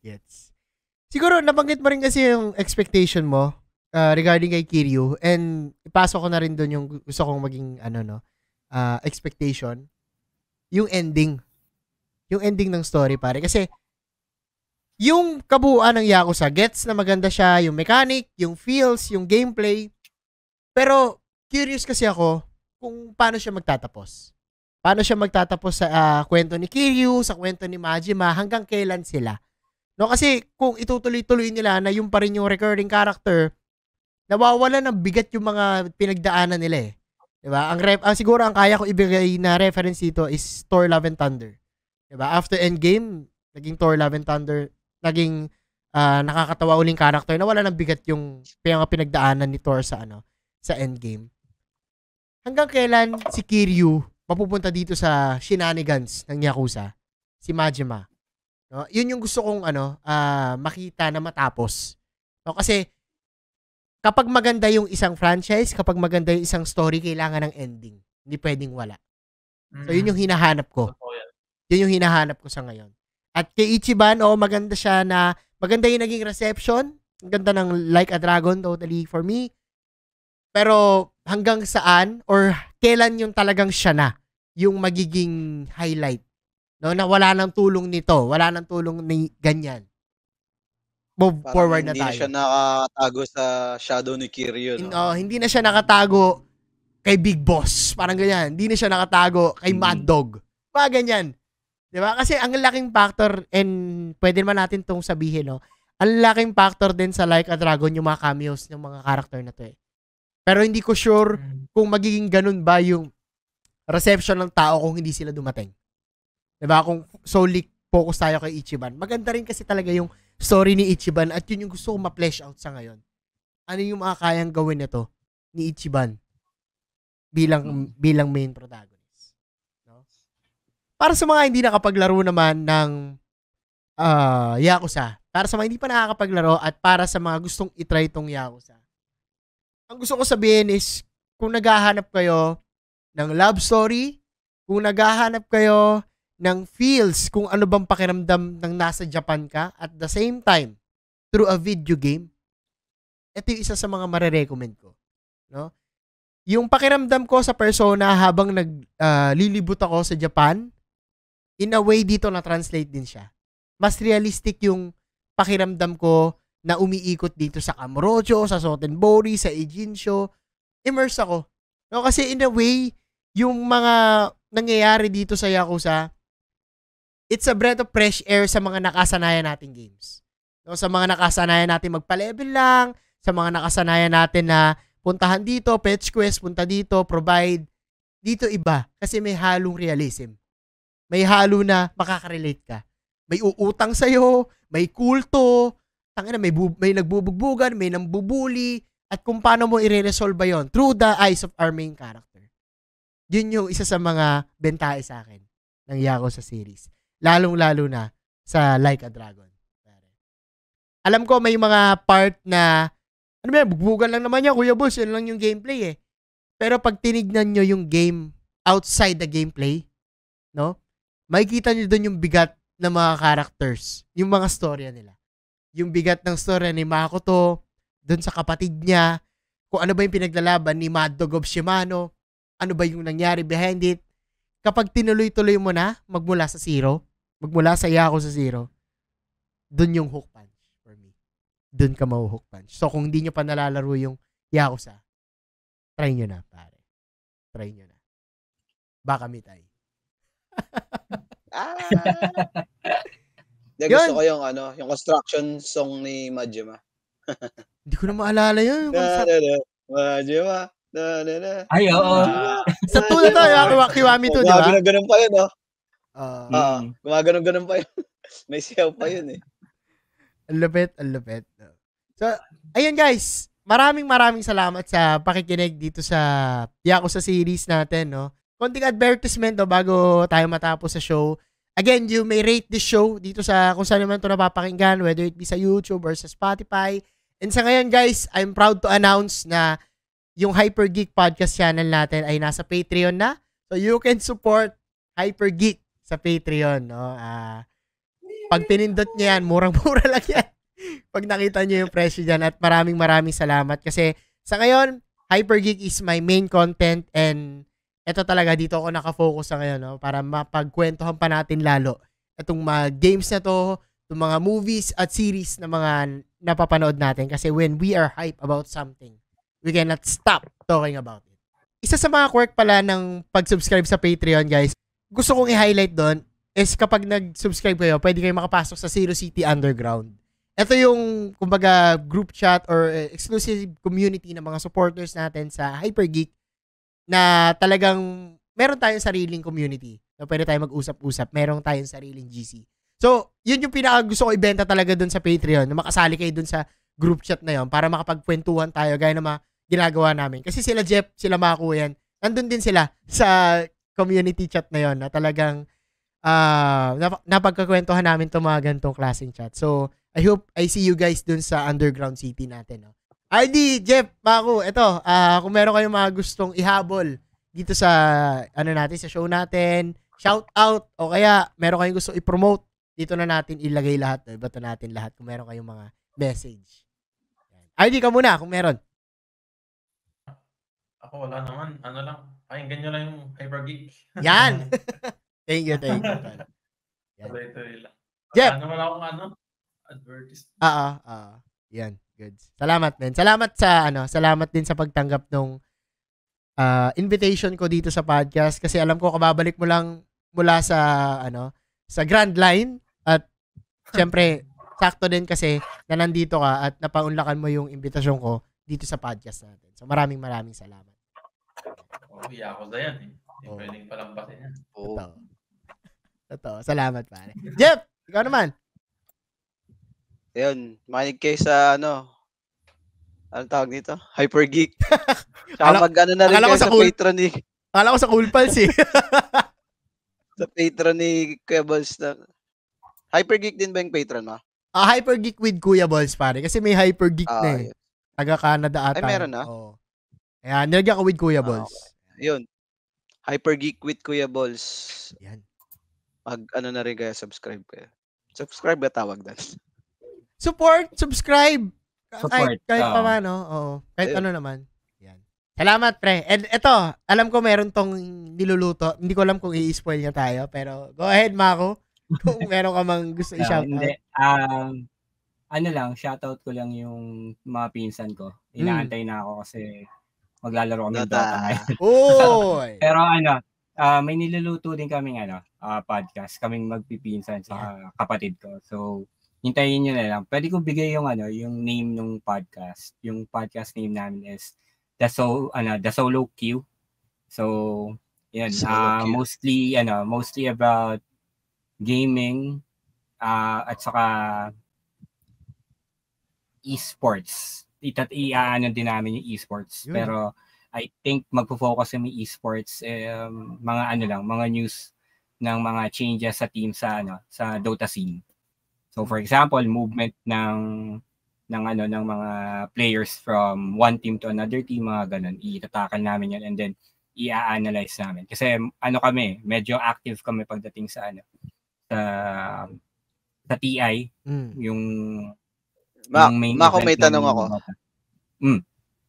Since nabanggit mo na yan, anong masasabi mo sa bagong team members ng Blacklist? Okay na tinanggal nila si Kuku. Kasi ang ipinalit si Abed eh. So, yun. Masaya ako na at least kahit pa paano yung isa sa mga top players natin dito sa Pinas nasa Blacklist na. Ang inihiling ko na lang talaga si DJ makuha nila. Ayun. So, pero pakinggan nyo na lang yan doon sa podcast ni No. Yan. So, isa yun sa mga niluluto na namin. Nire-ready lang namin yung pinaka-setup. Pumunta ako kanina ng festival, bumili kami ng Wave 3. So, ayun, sa setup lang kami. Tapos, magre-record kami. Yeah. So, yun lang. Nice. Excited na kami dyan, pre. And sana mas mapag-deep dive nyo yung Dota. Kasi parang bibihira ako makita ng Dota contents. No? Kahit yung akin, cutie lang yung akin eh. Hindi ko napu-full blown eh. At kayo, dahil halos araw-araw kayo naglalaro ng Dota, looking forward ako sa mga insight niyo. Para magiging sila eh. Si Wards ng NBA. Kasi Shams. Yun. Totoo. Mga makukuha lang namin balita yun. share lang namin. Gagawa namin ng content. Yan. Yan guys, ulit maraming salamat sa pakikinig. Out na muna kami in 3, 2, 1. Dari na, umaywa, let's go! Bye guys. Mga guys. Woo!